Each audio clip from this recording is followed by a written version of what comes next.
Bonsoir tout le monde, j'espère que vous allez bien. Bienvenue dans notre émission ce soir. Aujourd'hui, nous allons nous intéresser à l'actualité internationale, notamment les récents événements au Venezuela, en Iran et en Syrie, et montrer le lien entre tous ces événements et une possible intervention militaire américaine en Afrique. Depuis plusieurs mois, les événements qui se déroulent à travers le monde montrent une accélération brutale des tensions géopolitiques. De l'Europe de l'Est au Moyen-Orient, de l'Amérique latine à l'Afrique, une même dynamique se dessine. Les grandes puissances s'affrontent désormais à visage découvert. L'Afrique, et plus particulièrement le Sahel, n'échappe pas à cette recomposition mondiale. Bien au contraire, la région est devenue un espace stratégique central où se croisent intérêts militaires, rivalités idéologiques et luttes d'influence. Le renforcement récent de la présence militaire américaine dans les pays côtiers d'Afrique de l'Ouest pose une question essentielle. S'agit-il réellement de lutter contre le terrorisme ou assistons-nous à la préparation d'une nouvelle phase de confrontation impliquant notamment des acteurs africains? Analyse, nous allons démontrer que ces déploiements ne sont ni anodins ni défensifs. Ils s'inscrivent dans une stratégie globale de containment visant à freiner l'essor du nationalisme souverainisme africain et l'encerclement de l'Alliance des États du Sahel, désormais perçu comme une menace directe par les puissances occidentales. Ce qui se passe actuellement à travers le monde n'est pas très réjouissant pour le Grand Sud. Nous assistons à une phase de bouleversement profond de l'ordre international, où l'Empire américain et ses proxys sont désormais contestés et contre-attaquent sur presque tous les fronts. Après une longue période de repli relatif et un déclin de la diplomatie et du prestige américain, la Chine, la Russie et même l'Iran ont profité de cette séquence pour étendre leur influence. Ces puissances ont su renforcer leurs capacités militaires, économiques et diplomatiques tout en consolidant leur alliance régionale, permettant ainsi de remettre en cause la domination unipolaire occidentale. Face à cette montée en puissance de pôles de concurrence, l'Empire américain a décidé de réagir. Et cette fois, la confrontation avec le Sud global n'est plus évitable. Aujourd'hui, l'Empire s'active sur tous les théâtres stratégiques. La guerre en Ukraine déclenchée en 2022 est un exemple central. Cette guerre a permis à l'Empire américain et à ses alliés de fixer la Russie sur un front majeur, de l'user économiquement et militairement et surtout de se dégager une marge de manœuvre beaucoup plus large dans d'autres régions du monde. Car tout en étant en guerre, la Russie voit ses capacités militaires limitées pour intervenir sur d'autres théâtres d'opération. L'Ukraine est donc pas un conflit isolé. Elle constitue un verrou stratégique dans une confrontation mondiale beaucoup plus vaste. Dans cette logique, nous avons également assisté à la chute progressive de la Syrie, livrée à des groupes terroristes soutenus par l'Occident sur plusieurs plans. Sur le plan médiatique, à travers l'organisation et l'orchestration de campagnes médiatiques visant le régime de Bachar el-Assad, le soutien logistique à ces groupes terroristes, notamment la fourniture par Israël d'armes et même des bombardements contre les infrastructures militaires syriennes d'Israël avant même l'offensive des groupes terroristes pour les faciliter et pour détruire les capacités syriennes qui restaient pour indiquer la menace terroriste. Alors l'objectif était clair, renverser le pouvoir de Bachar el-Assad, affaiblir un allié stratégique de la Russie et de l'Iran et faire sombrer la Syrie dans le chaos et installer un dirigeant favorable à l'agenda israélien dans la région. Donc à la suite de cet effondrement, la Syrie est aujourd'hui menacée d'implosion totale. Le pays est désormais fragmenté entre les Druzes, instrumentalisés et manipulés notamment par Israël dans une logique de récupération de portions du territoire syrien. Aussi, les milices pro-Assad qui sont restées loyales au pouvoir de Bachar el-Assad et qui se battent contre le gouvernement dirigé aujourd'hui par l'ancien chef terroriste nommé Mohamed al-Golani, alias al-Joulani, alias encore Mohamed al-Shara, qui ne fait que muer et changer de nom, qui s'affrontent dans des affrontements permanents. Donc cette situation fait planer une menace directe sur la présence russe en Syrie et par extension sur l'équilibre militaire et stratégique du Moyen-Orient et en Méditerranée. Donc dans le même temps, le monde a assisté aux destructions massives à Gaza, accompagnées de massacres à grande échelle et à une attaque israélo-américaine contre l'Iran en 2025, marquant une escalade majeure, plus récemment à une attaque contre le Venezuela et au kidnapping du président légitime vénézuélien Nicolás Maduro.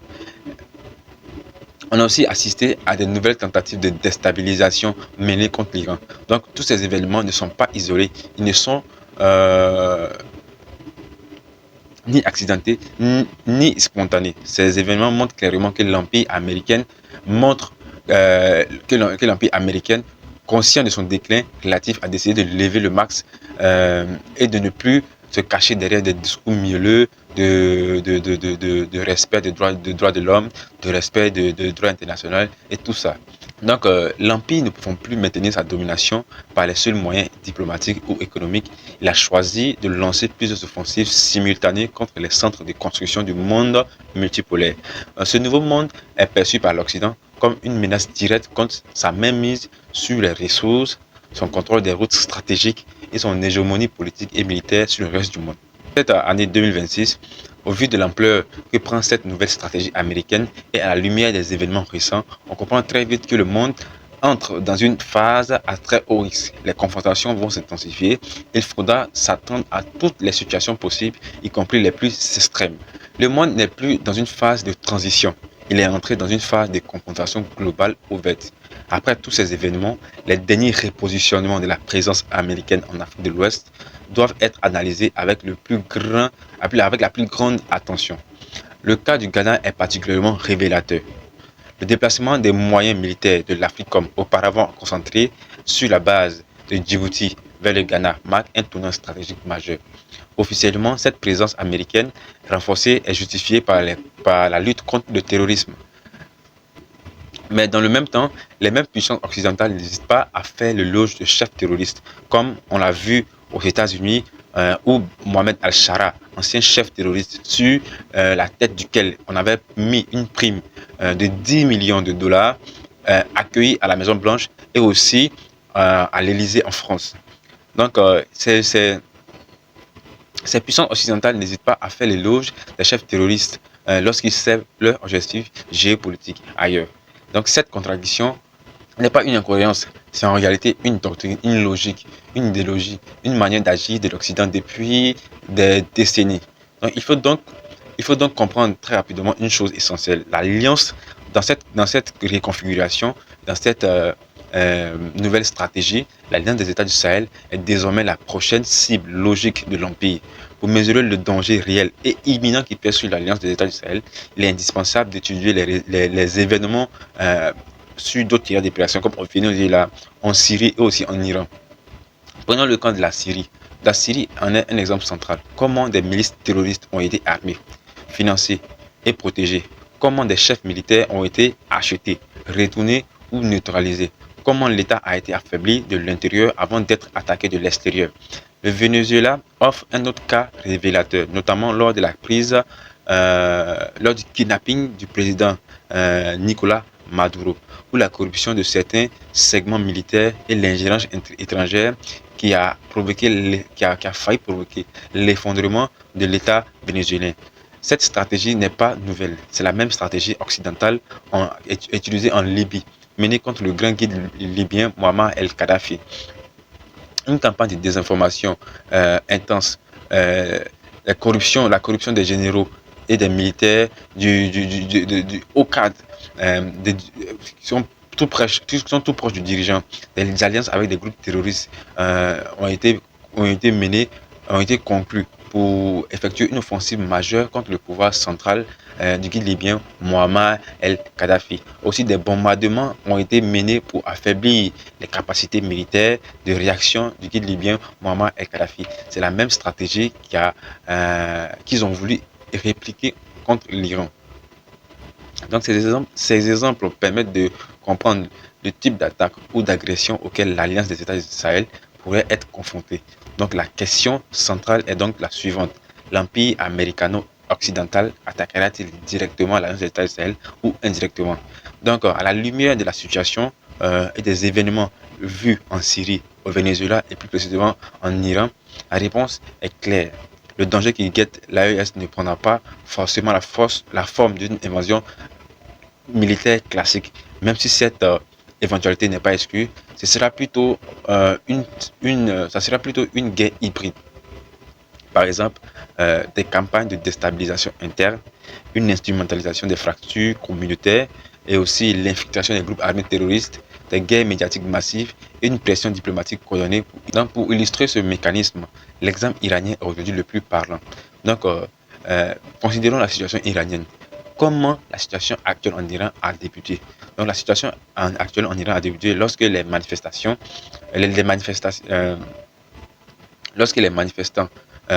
issus des commerçants du Grand Bazar de Téhéran ont exprimé leur mécontentement face à la situation économique du pays.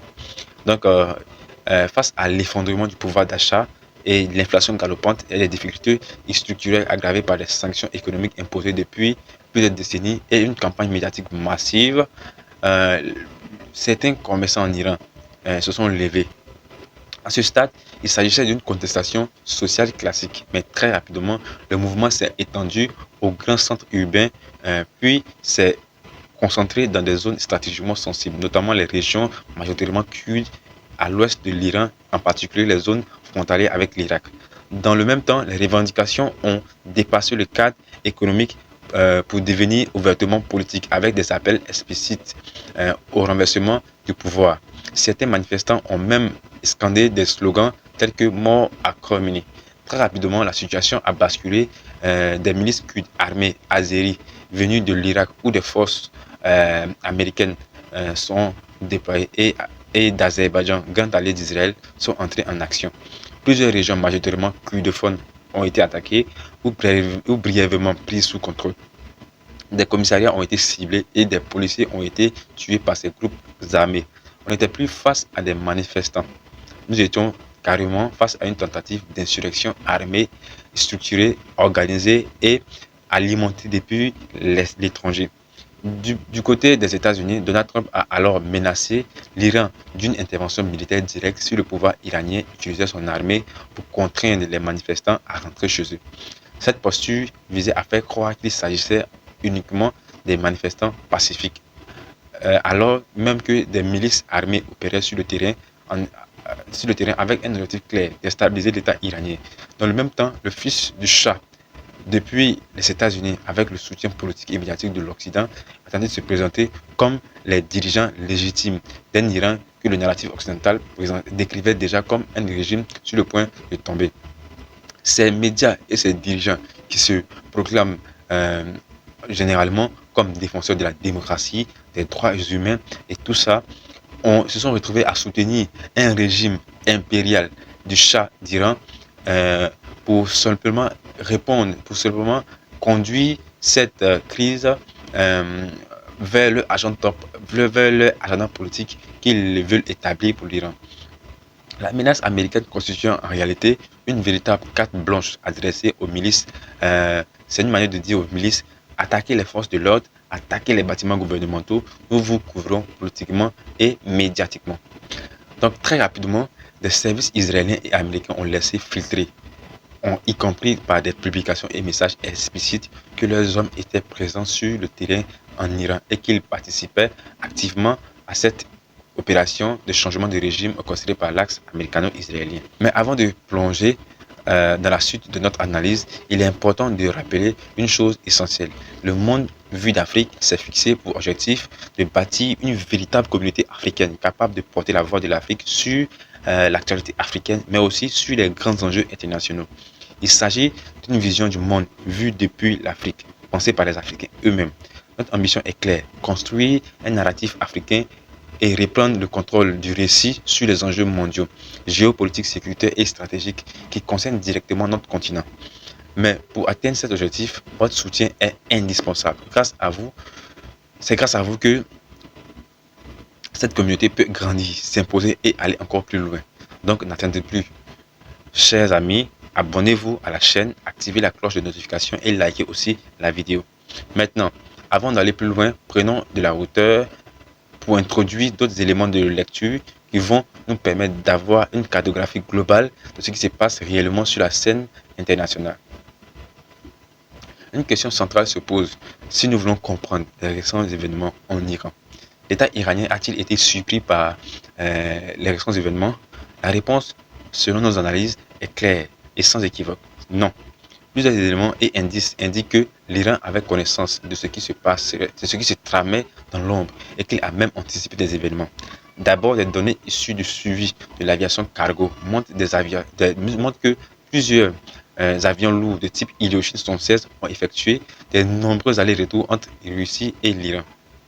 Selon plusieurs experts, il s'agirait de la livraison d'hélicoptères militaires Mi-28 commandés par l'Iran depuis 2023, mais dont le contrat n'avait toujours pas été honoré jusqu'à présent. Le timing interroge. Il est donc plausible que la Russie, au vu du contexte actuel, ait connaissance de ce qui s'est préparé et ait décidé de livrer ces équipements en urgence afin de permettre à Téhéran de faire face à une confrontation armée avec des milices comme celle que l'on observe actuellement dans les régions kurdophones et azéries. D'autres analystes avancent également l'hypothèse de la livraison d'armes et de munitions conventionnelles, des fusils d'assaut de type Kalachnikov, des munitions en grande quantité, des armes anti-aériennes et anti-hélicoptères. Le 28 novembre dernier, la Russie a également livré à l'Iran des blindés Spartak, des véhicules spécialement développés pour la sécurisation des frontières et la lutte contre des groupes armés irréguliers. Ce type de matériel n'est pas destiné à une guerre classique, mais à la gestion des conflits asymétriques et insurrectionnels.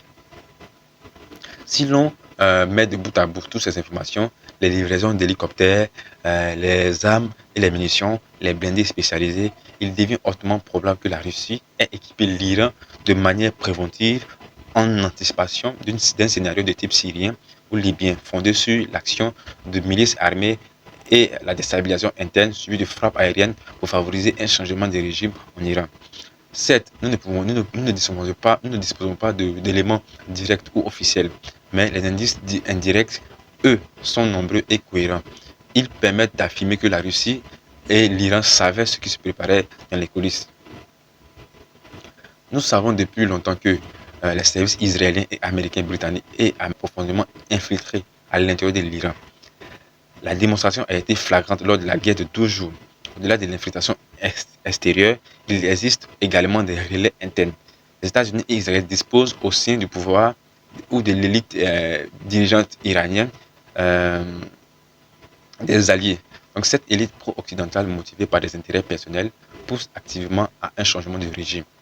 C'est cette même élite qui a facilité l'assassinat du général Qassem Soleimani, qui a permis des opérations contre Ismaël Haniyeh et son élimination à Téhéran, qui a exposé des dirigeants du Hezbollah et qui a permis la neutralisation de Hassan Nasrallah, qui a livré des hauts cadres militaires issus du corps des gardiens de la révolution et aussi de l'armée iranienne, et même qui a permis d'éliminer des scientifiques iraniens. Maintenant, prenons tous ces événements et revenons maintenant en Afrique et au Sahel précisément, où, comme nous l'avons signalé, le renforcement de la présence militaire américaine est particulièrement visible dans les pays côtiers situés au sud de l'Alliance des États du Sahel.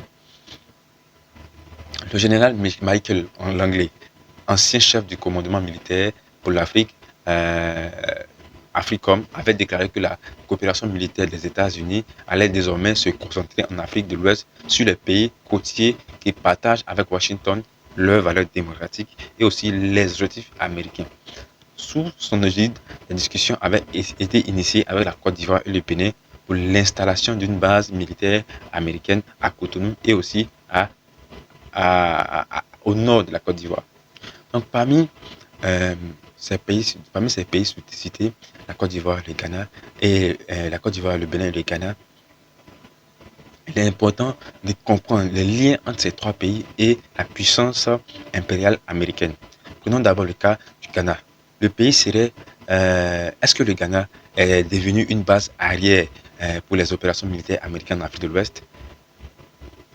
En réalité, aucune communication officielle n'a confirmé cette hypothèse jusqu'à présent. Cependant, plusieurs faits récents soulèvent des questions sérieuses. Les frappes américaines récentes contre des groupes armés terroristes au Nigeria et les révélations d'une enquête de l'agence britannique Reuters, selon laquelle des vols de reconnaissance américaine au-dessus du Nigeria auraient été effectués au départ du Ghana.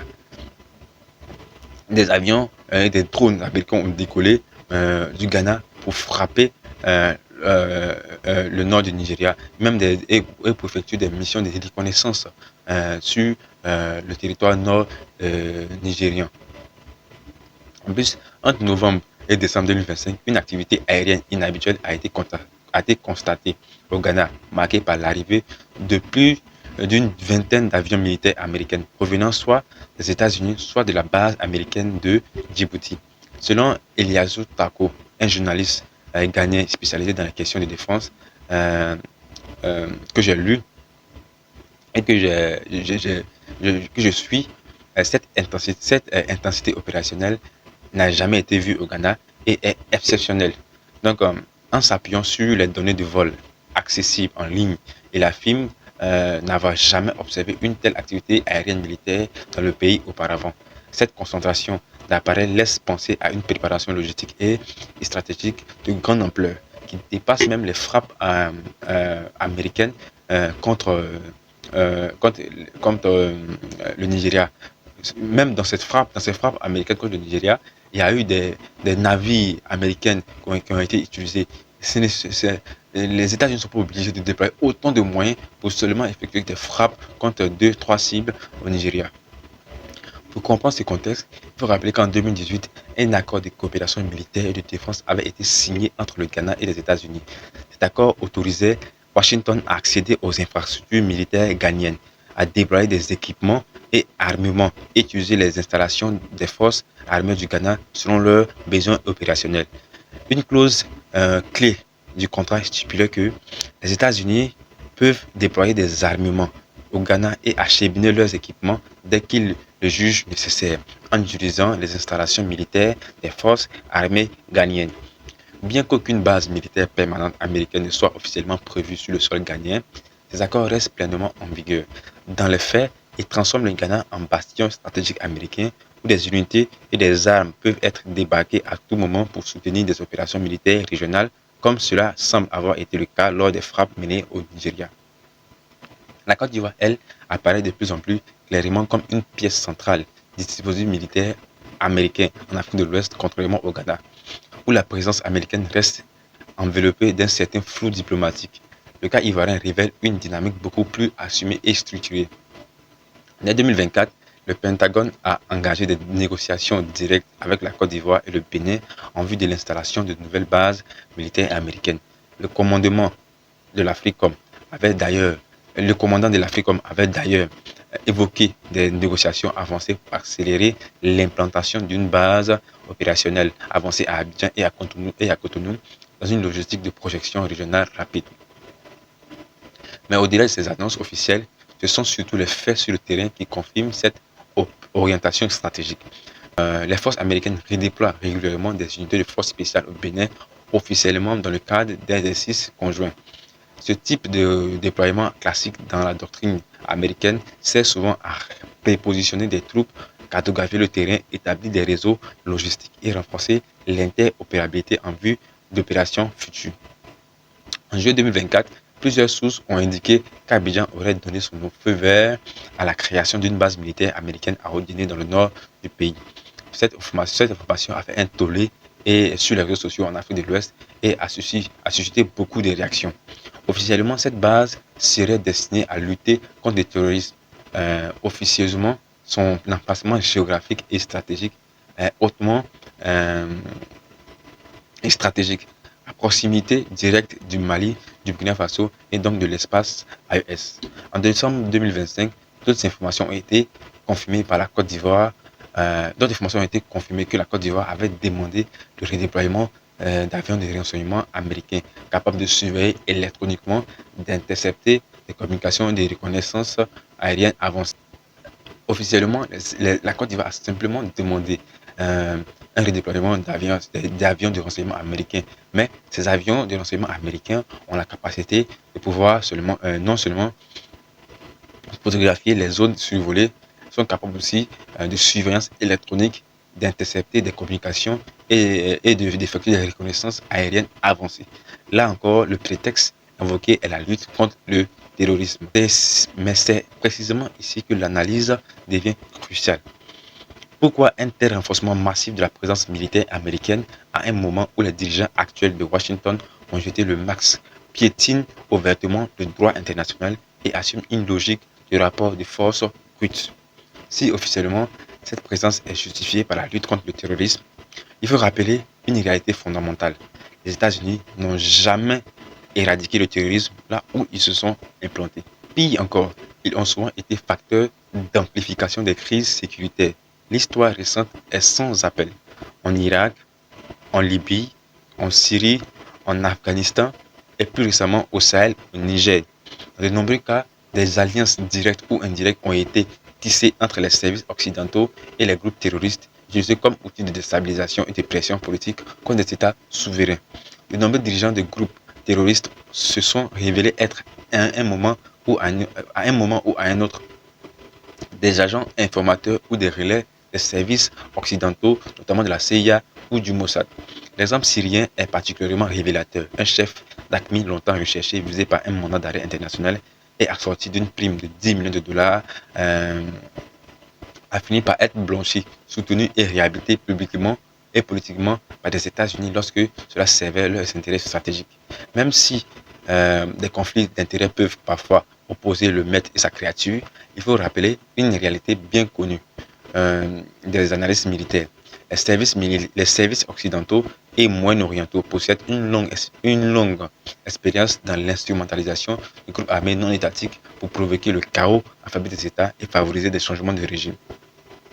L'exemple iranien actuel que nous avons analysé plus haut illustre parfaitement ce schéma. Enfin, un fait majeur doit être rappelé.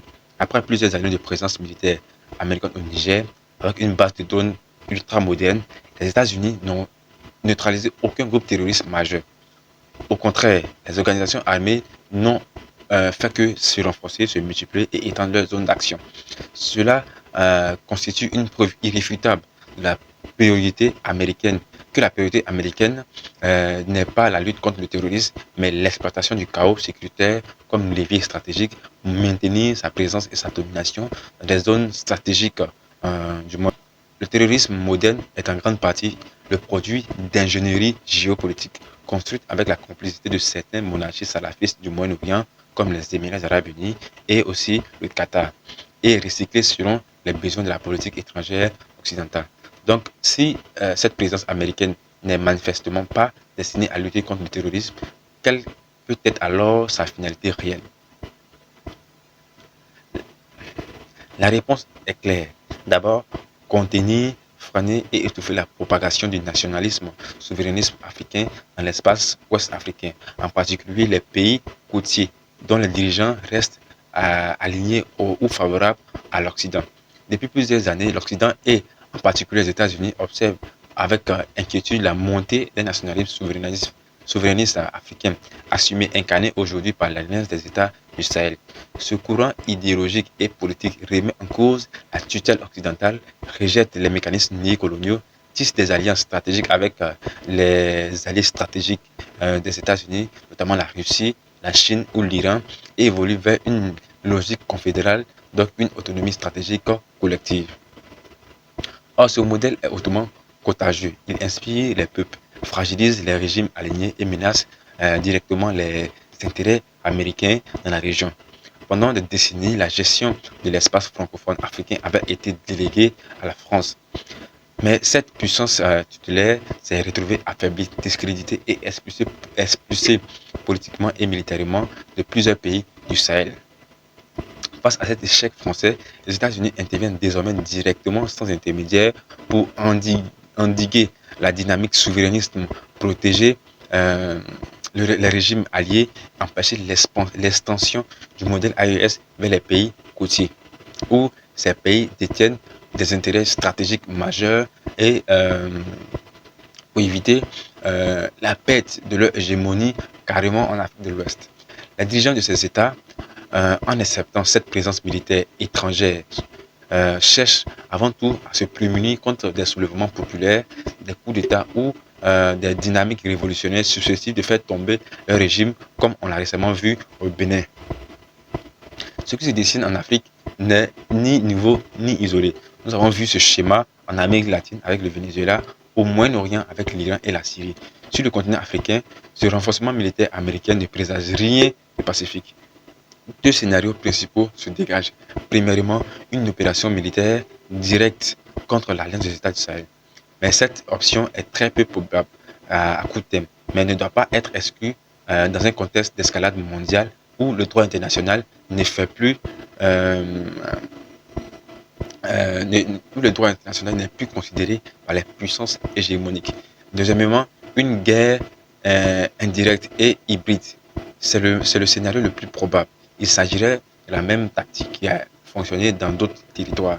Un soutien massif à des groupes terroristes et des milices armées, des tentatives de provocation, de soulèvement de type révolution colorée comme on l'a vu en Ukraine, avec des snipers ou des gens qui se cachent parmi les manifestants, ou même des groupes terroristes qui foncent dans des villages habillés en tenue militaire et massacrant des civils, et en retour accuser le gouvernement central de massacres contre des civils, suivi d'une campagne de désintoxication massive comme le scénario syrien, iranien et libyen ont été, euh, ont été victimes autrefois. C'est exactement le scénario observé récemment en Iran. La guerre du carburant imposée au Mali, suivie de la tentative de coup d'État au Burkina Faso, s'inscrivent parfaitement dans cette stratégie de pression multiforme, de façon économique, de façon sociale, de façon politique et sécuritaire. À cela s'ajoute un élément extrêmement préoccupant, la présence des mercenaires ukrainiens qui ont eux-mêmes affirmé soutenir et former des groupes terroristes engagés contre les forces armées des États de l'Alliance du Sahel. Aujourd'hui, il est établi que des services français, des services américains et des services ukrainiens opèrent directement ou indirectement dans la région sahélienne. L'exemple iranien est un exemple alarmant. Euh, L'exemple iranien est un exemple d'alarme majeure. Des groupes armés sont entrés en Iran depuis des zones sous influence américaine où les Américains avaient des bases installées et depuis des territoires liés à Israël, notamment via les frontières irakiennes et azerbaïdjanaises. Excusez-moi, le mot est un peu difficile à prononcer. Ces milices ont attaqué les casernes, ciblé les forces d'autodéfense iraniennes nommées Basij, cherché à créer une insurrection armée à l'intérieur de l'Iran. Le même schéma est transposable, est transportable et peut arriver au Sahel. Les territoires où les États-Unis disposent actuellement de bases militaires ou d'infrastructures avancées peuvent devenir très rapidement des zones de repli des terroristes qui subissent actuellement une pression énorme dans les pays des États du Sahel. Ces terroristes peuvent